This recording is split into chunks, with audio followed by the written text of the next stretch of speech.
అదే జగన్ ఉండింటే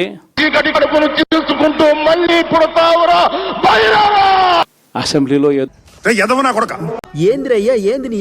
మనం చేయగలుగుతామని చెప్పి నాకైతే నమ్మకం లేదు. కానీ బాబు నాకు వచ్చిన సంఖ్యాబలం కూడా చాలా తక్కువే.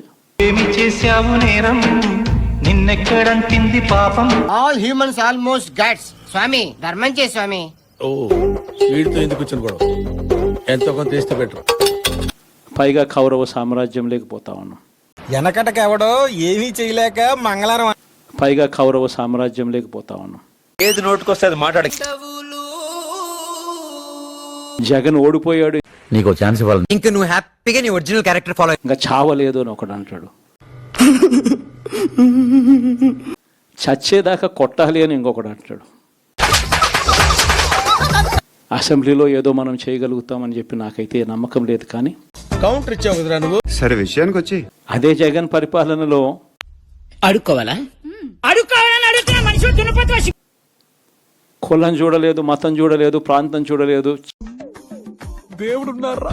ఏకంగా మనుషులను కొడతా ఉన్నారంటే దీన్ని మన ఊర్లో భయం అంటారు కదా. ఎంత పందమైనా కాయచ్చండి దీని భయం.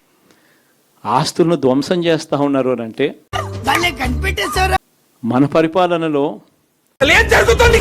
పేర్లు రాసి రెడ్ బుక్ అని చెప్పి దాన్ని ప్రకటించి నోటుకొచ్చినట్టు వెళ్తున్నావు. Try to understand the present situation. మరో పక్క చంద్రబాబు నాయుడు గారికి 16 స్థానాలు అంటాడు.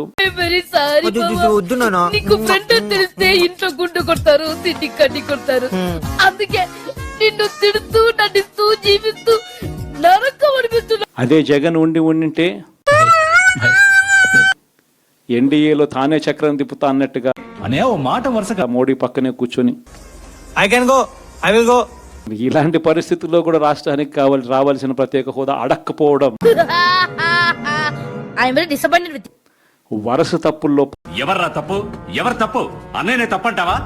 పాపాల్లో ఇవన్నీ కూడా బాగాలే.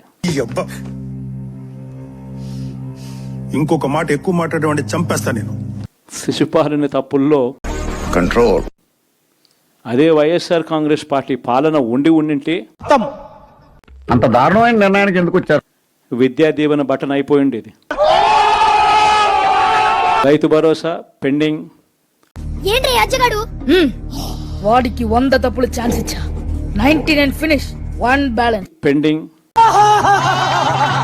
అదే జగన్ ఉండింటే ఈ పాటికి ఇన్ని బటన్లన్నీ ఈ పాటికి అయిపోయి ఉండేటివి. ఒక్క జగన్ తప్పుకోవడంతో, నీకు దినం పెట్టిన దినం నుంచి ప్రతిదినము శుభదినమేరా. వైఎస్ఆర్సీపీ పాలన పోవడంతో